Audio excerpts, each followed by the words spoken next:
Саламатсыңдар ма, балалар? Көңіл күйлерің қалай? Сабаққа дайынсыңдар ма? Олай болса, сабағымызды бастайық. Балалар, сабағымызды әдеттегідей тұсау кесер әдісі миға шабуылдан бастайық.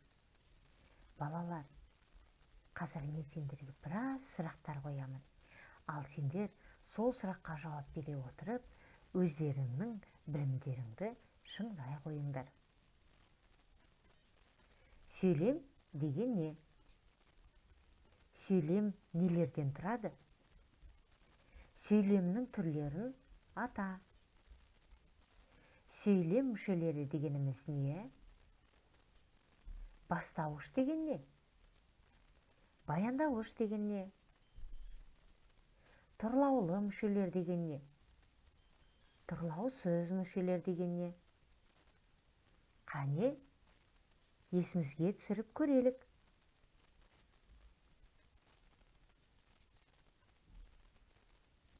Жарайсыңдар, балалар. Менің ойымша, барлықтарыңда менің қойған сұрағыма дұрыс жауап бердіңдер деген ойдамын.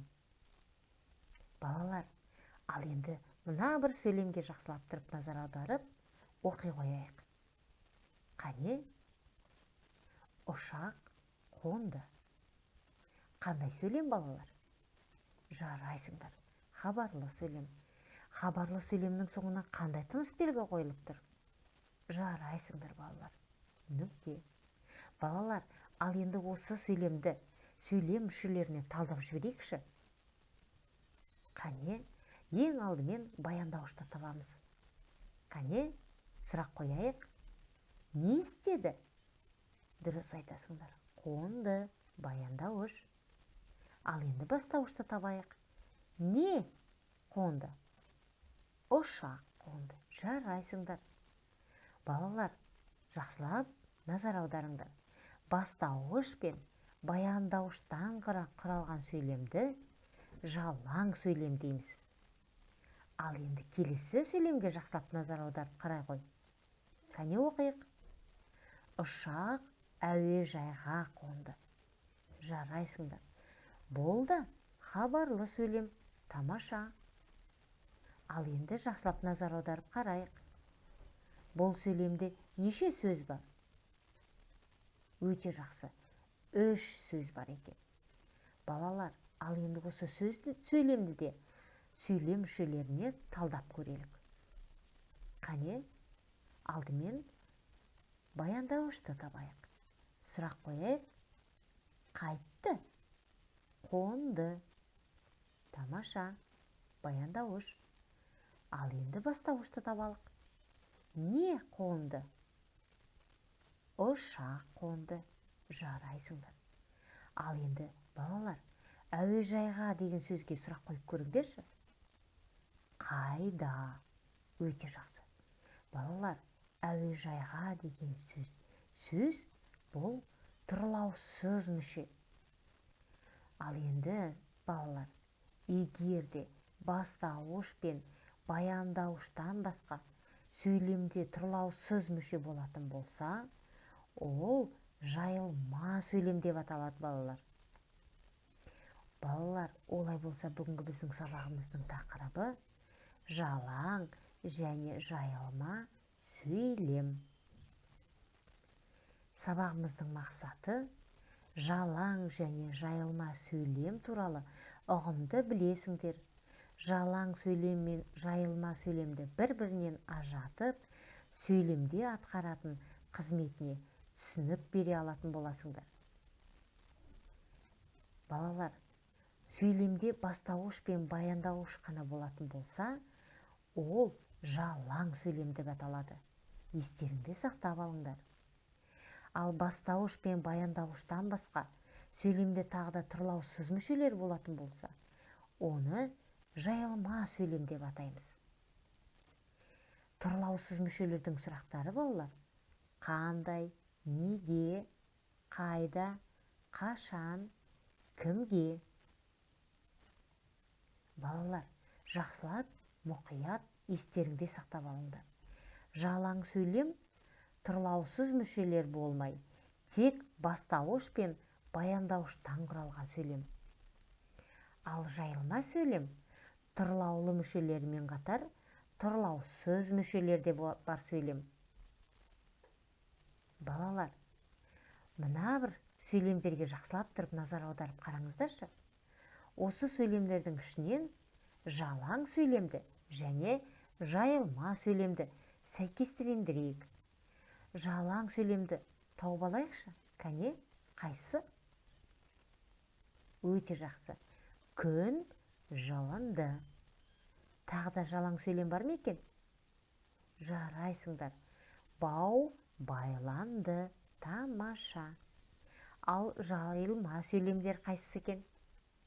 Кәне? Өте жақсы. Ұшақ биікке көтерілді. Өте жақсы. Бұл сөйлемде тұрлаусыз мүше бар ма? Сұрақ қояйықшы. Тамаша. Қайда? Биікке. Тамаша. Яғни бұл сөйлем жайылма сөйлем. Ал тағы да жайылма сөйлемдер бар ма екен? Өте жақсы. Айман мені кітапханада күтеді. Өте жақсы. Келесі тағы да жайылма сөйлем бар ма екен? Керек жарақтың бәрі бар. Жарайсың. Бұл сөйлемде жайылма сөйлем. Тағы да жарайсыңдар. Әжем шұлық тоқыды. Тамаша. Бұл сөйлемдердің барлығы жайылма сөйлем. Өте жақсы. Балалар, ал енді оқулығымызды ашып, 113-ші беттегі 37-ші жаттығуға жақсылап тұрып, назар аударайық. Алдымен ол жаттығуды дәптерімізге орындамас бұрын бүгінгі күнді жазып, көркем жазу минутын орындайық. Кәне дәптеріміз ашайық. Бүгінгі күнді жазып қоямыз. Сонан соң балалар, көркем минутында біз көркем әдемі етіп берілген сөйлемдерді дәптерімізге көшірелік.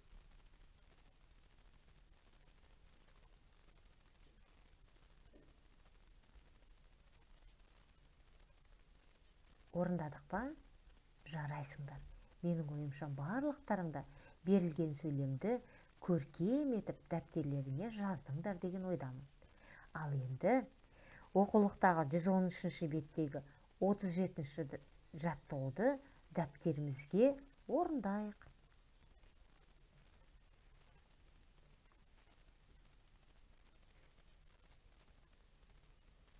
Орындап болдық ба, балалар?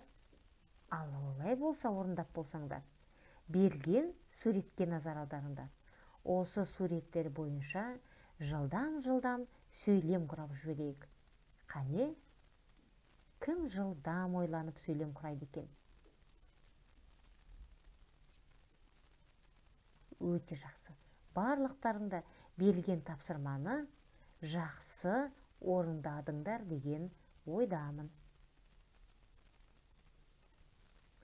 Ал енді кім жылдам ойыны?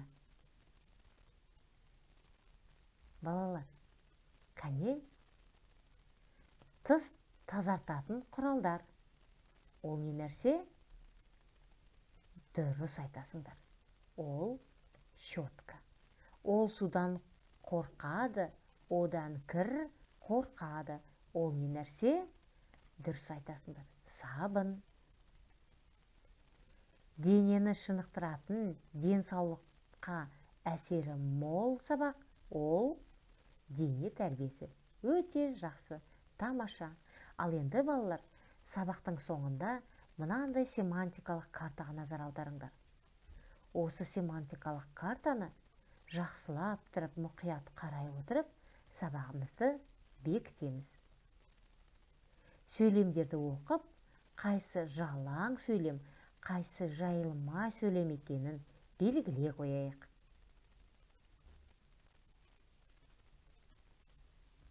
Жарайсыңдар балалар. Барлықтарыңда дұрыс белгіледіңдер деген ойдамын. Олай болса балалар, үйге тапсырма 89-ші беттегі 99-ші жаттығуды орындайды.